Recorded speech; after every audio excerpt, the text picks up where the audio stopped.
தற்போது பணியாற்றிட்டு இருக்கிற அரசு மற்றும் அரசு உதவி பெறக்கூடிய பள்ளிகளில் பணியாற்றி இருக்கிற ஆசிரியர்களுக்கு பார்த்திங்கன்னா அந்த டெட் எக்ஸாம் ஆசிரியர் தகுதி தேர்வுங்கிறது கட்டாயம் அப்படின்னு ஜட்ஜ்மெண்ட் வந்துருச்சு.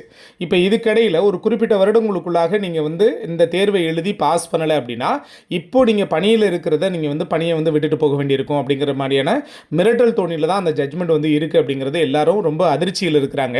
இதற்கிடையில் பார்த்திங்கன்னா தமிழக அரசு சார்பிலேருந்து என்ன சொல்லியிருந்தாங்க அப்படின்னா, நாங்கள் தமிழகத்தில் இருக்கிற ஆசிரியர்களை கைவிட மாட்டோம் அப்படின்னு சொல்லியிருந்தாங்க. இப்போ அது சம்பந்தமான முன்னெடுப்புகளை கவர்மெண்ட் எடுக்க ஆரம்பிச்சிருக்கு. டெட் தேர்வு விவகாரத்தில் தமிழ்நாடு அரசு சார்பில் உச்சநீதிமன்றத்தில் மறுசீராய்வு மனு தாக்கல் செய்கிறதா பிளான் பண்ணியிருக்கிறார். இந்த மறுசீராய்வு மனுவை ஏற்றுக்கொள்ளும் பட்சத்தில் பார்த்தீங்கன்னா இந்த மறுசீராய்வு மனுடைய தீர்ப்பு வர்ற வரைக்கும் ஆல்ரெடி அவங்க கொடுத்துருந்த அந்த ஜட்ஜ்மெண்ட் ஆக்ட் ஆகாது.